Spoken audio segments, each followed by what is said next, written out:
বন্ধুরা, তোমরা আগে ভিডিওটা ভালো করে দেখো, তারপর আমরা এর ফানি কমেন্ট পড়বো। সুমিদিও লুকিয়ে লুকিয়ে রেজিস্ট্রিটা করে নিয়েছে, সত্যি তাই গাইস, আমি করে নিয়েছি। বাট তোমরা তাকে চেনো যার সাথে রেজিস্ট্রিটা আমার হয়েছে, কিন্তু আমি এই ভিডিওতে রিভিল করবো না। প্রবলেমের জন্য আমি তোমাদের শেয়ার করছি না। প্রবলেমটা সলভ হয়ে তোমাকে জানাবো যে রেজিস্ট্রিটা আমি কবে করেছি, কার সাথে করেছি। তোমরা পারলে গেস করতে পারো।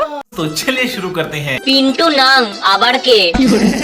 তোমার পিন্টু ভাতার আর কে? আরে ইয়ার, কথাটা হচ্ছে রেজিস্ট্রি, রেজিস্ট্রি নয়। স্মার্টনেস দেখাতে গিয়ে উচ্চারণই পাল্টে দিচ্ছে, কি জ্বালা। মিথ্যাবাদী মেয়ে, সব নাটক ভাই।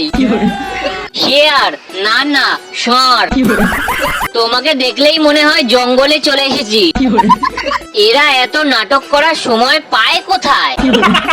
ওটা সার না শেয়ার বলে, মূর্খ। আইডির ভিউ কমে গেছে, তাই নতুন নাটক। তুই বিয়ে করেছিস তো আমরা কি করব? রাতে কি উকি ঝুঁকি মারবো? সিক্রেটলি রেজিস্ট্রি কেন? বিয়ের আগে 1000বার হানিমুনও হয়ে গেছে ওই চুড়িদার পরা হাফ লেডিস পিন্টু ভাতারের সাথে।